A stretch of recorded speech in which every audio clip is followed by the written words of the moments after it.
Hello everybody, my name is Stéphanie Anceau. I work in leti ITSEF in CEA Grenoble.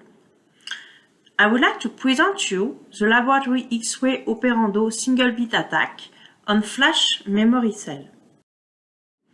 This work was done by Laurent Maingault, myself, Manuel Sulmont, Luc Salvo, Jessy Clediere, Pierre Lhuissier, Emrick Belliard, and Jean-Luc Rainard from two laboratories, the CEA leti ITSEF and the CMAP laboratory from Grenoble Alpes University.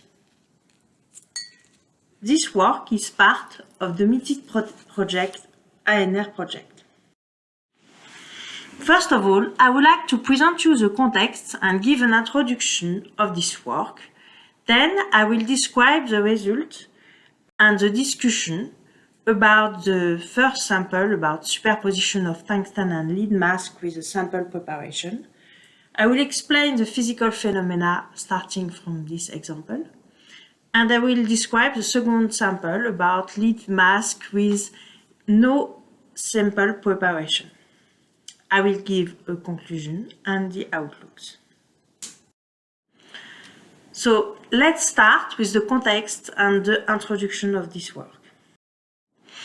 The leti ITSEF laboratory is the Information Technology Security Evaluation Facility, and the ITSEF laboratory is doing security evaluation from his client, industrial client, who present him his component in order to do attacks on the component and the biometric systems. For example, laser attack, electromagnetic observation, and why not in the future X-ray attack on dedicated test bench tools and software. This security evaluation gives a report to the certification organism in Paris, the Anceau, and the certification organism give at the end or not a certification to the industrial client in order to give him the access to the French market. So why going today to the X-ray attacks? First of all, since the 2000 years, the laser attack gives several advantages. For example, we can do simple electronic synchronization, efficiently perturb SRAM register or coprocessor unit. We can have spatial and temporal multi-fault, easy to achieve. However, for the drawbacks, it's not easy to target flash memory, and the perturbations are limited to the optical wavelength of about 1 micrometer. For the X-ray attacks, it's possible to address the component differently. We can do a semi-permanent EWAS of the memory cell or a permanent conduction of the NMOS transistor. We do not have limitation for the focalization due to the wavelength of the X-ray, but not below 35 nanometers in the synchrotron. We have a non-invasive perturbation and a reversible perturbation with a heat treatment. However, there's no attack demonstrated in the glue logic for the moment. The reversibility becomes impossible after several heat treatments, and it's difficult to make a smaller hole for the focalization of divergent sources. The previous work demonstrated with the X-ray was done in the leti ITSEF in 2017. We have obtained the best paper at the CES conferences because we have developed a new way to perturb integrated circuit with a nanofocalized X-ray beam from a synchrotron in Grenoble. You have on the right the picture of the team who have worked on this project, and on the bottom the synchrotron beamline visible with the red arrow. During this work, the Synchrotron X-ray operando single bit attack, we have used an X-ray focalized to 50 nanometers. This nanofocalized X-ray beam from the European Synchrotron radiation facility in Grenoble allow us to erase a single memory cell of flash and to set and reset a single memory cell of SRAM. These results show the feasibility of a new paradigm of attack, and the extremely focused X-ray modifications are reversible and invisible if we do not remove the package. We have seen that with the synchrotron facility, we have an extremely focused X-ray beam, and it's possible to address advanced technology nodes. The drawback is that it's quite complex and expensive equipment. That is why today we are going to work on the laboratory X-ray operando single bit attack on flash memory cell with an X-ray laboratory sources. This one is easy to use, not expensive. However, the sources is diverging and the hole size is limited. It becomes more complex to address smaller technology. So, are X-ray attack in the flash memories with the X-ray laboratory equipment is possible? The answer is yes.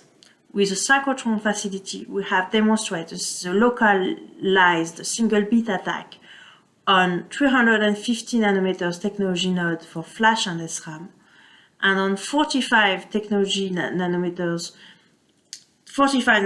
technology node for SRAM. Today, I would like to present you the X-ray laboratory results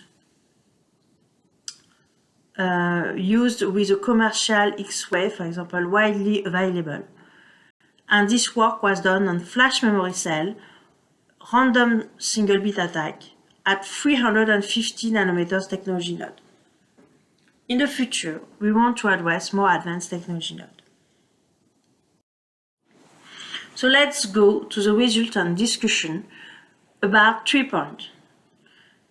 The superposition of tungsten and lead mask with a simple preparation for the first sample, the explanation of physical phenomena, and the second sample with a lead mask without sample preparation.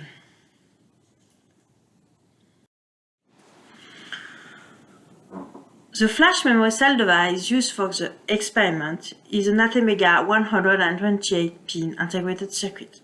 This circuit is visible on the figure of the right. We have a huge flash memory block and several SRAM memory blocks. We can see the integrated circuit after the package removal. And during the preparation for the experiment, we used the device in the package. And starting from the front side, we turn the metal legs and we use a NASAP milling machine in order to do a backside tinning, which is used in order to achieve the substrate of the integrated circuit in the backside. After that, we do a tungsten deposition on the flash memory block. This tungsten layer is about 25 micrometers thickness, visible on the top pictures with the line measurement. After that, we do a pinhole about 10 micrometers of diameter in the tungsten layer. And at the end, we do the lead mask superposition with the tungsten mask for the correct alignment of the pinhole. The 10 micrometers hole is visible on the bottom pictures. The experimental setup used X-ray solution EasyTOM with nano sources, with this time a molybdenum target of 45 kilovolt large spot, and the distance is 10 millimeters from the sources. As the sources is divergent sources, we focalize the beam to the integrated substrate flash memory block with a superposition of lead and tungsten mask. You can see with the X-ray transmission image the hole in the lead mask and the small hole in the tungsten mask with white pixel. Then we use an interface that we have developed in our laboratory for the program controlling of the operando experiment. First of all, we do the connection and the programmation of the flash with FFF value in hexadecimal. Then we do a loop in order to read the content of the flash memory block and have a delay in order to wait for the X-ray irradiation effect. You can see the visualization of the faults results on the bottom picture. For our first sample, nothing happened before the 520 seconds. Then 2 single bit fault appears, and then 4 and 6 and 8 single bit fault appears in the whole of the tungsten layer. There is an increased number of faults in the hole, up to 14 faults. After that, at 840 seconds, colon fault appear, which correspond to the NMOS access transistor fault result. So let's see the cross-section of the device. We have on the first picture the front side perpendicular fib cross-section and some pictures of the flash memory block cell. In black, it's the STI, and between the STI we can see the memory cell. The distance between two memory cells is about 1.3 micrometers. On the middle pictures, you can see the transverse cross-section which corresponds to the dashed white line. You can see on these pictures the NMOS access transistor and the floating gate transistor.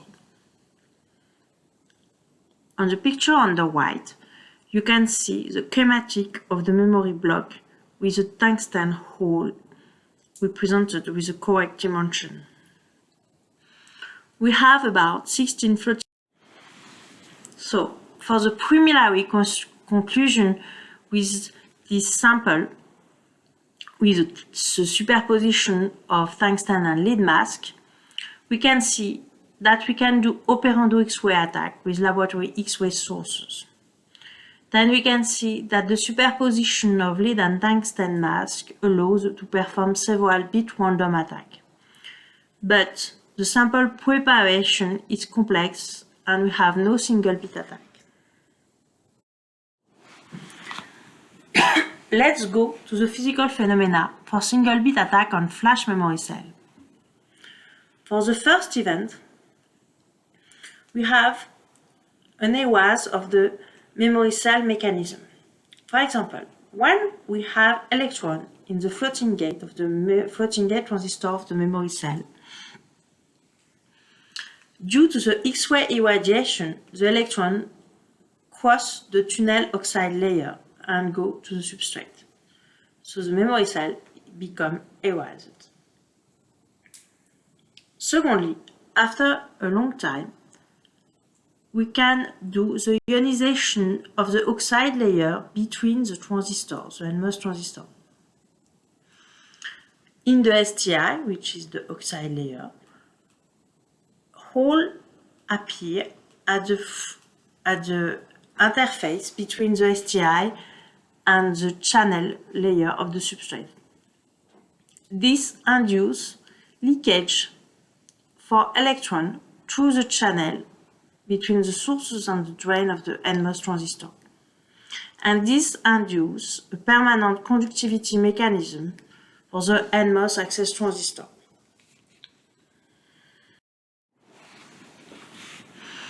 This is the flash memory block. We have for each memory cell a floating gate transistor and an NMOS access transistor. First of all, we do the programmation of the memory block. Data is stored in the floating gate transistor. When there are electrons in the floating gate, the transistor is blocked and 1 bit value is stored in the memory cell. When there is no charge in the floating gate, the transistor is conductive and 0 bit value is stored in the memory cell. When we read the data in the active line, the NMOS access transistor of the memory cell becomes conductive. And when we have no electron in the floating gate transistor is conductive and we read a 0 value. When there are electrons in the floating gate transistor is blocked and we have a 1 bit value in the memory cell.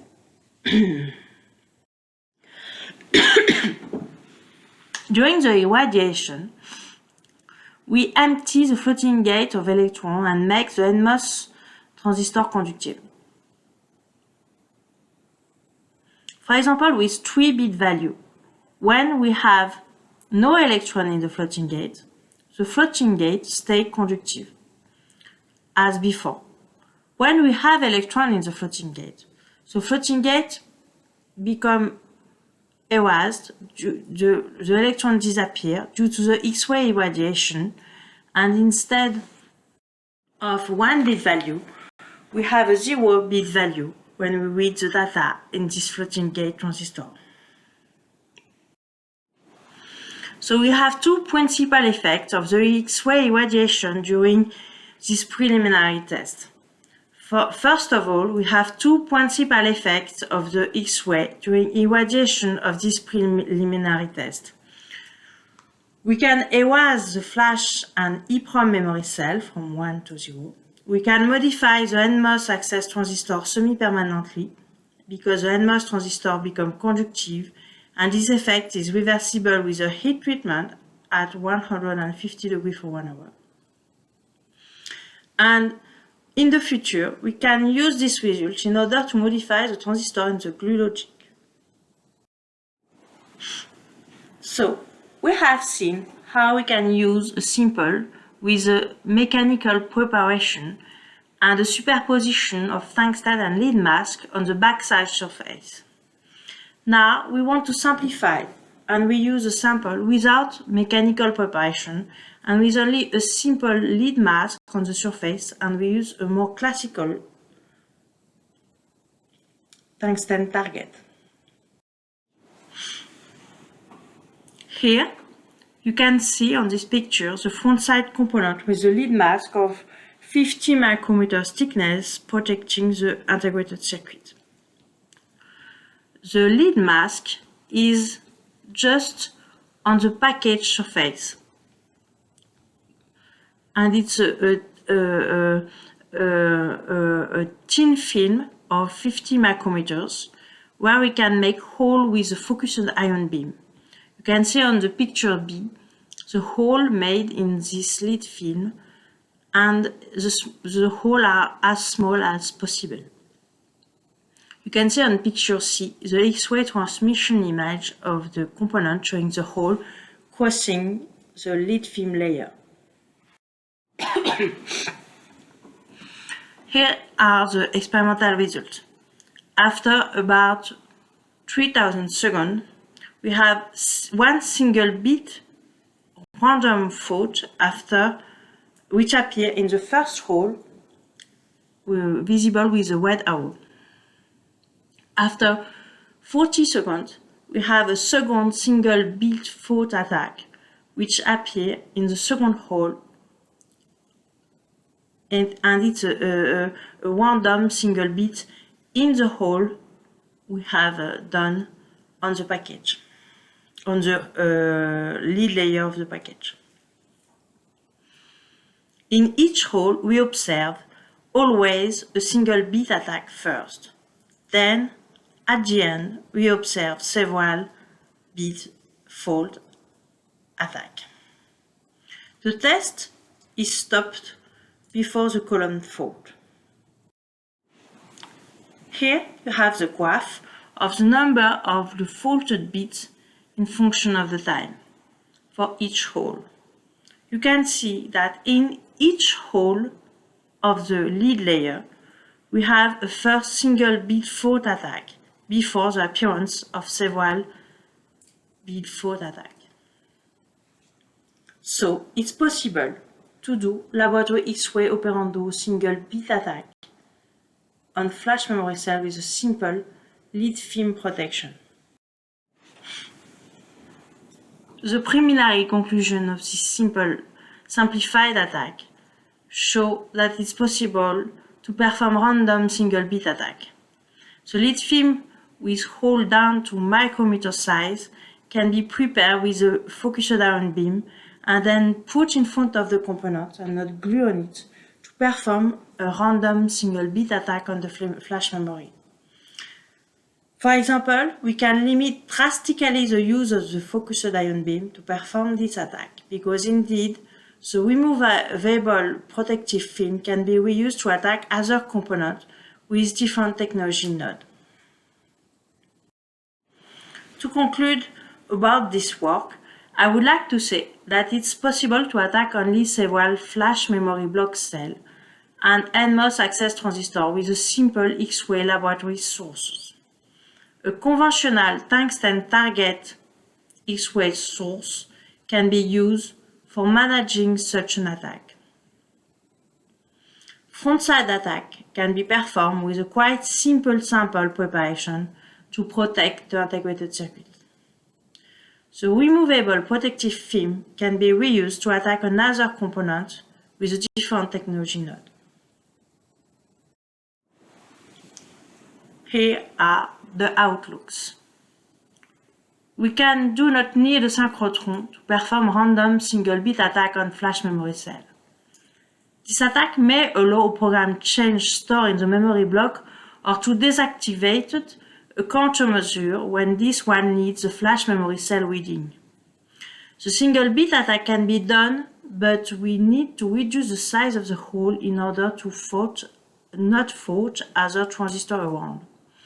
The 350 nanometers technology of the ATmega is a proof of concept, and the aim is to perform such an attack on more advanced technology nodes.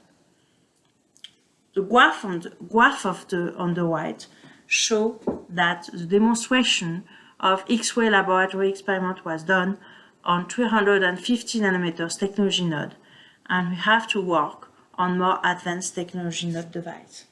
Thank you for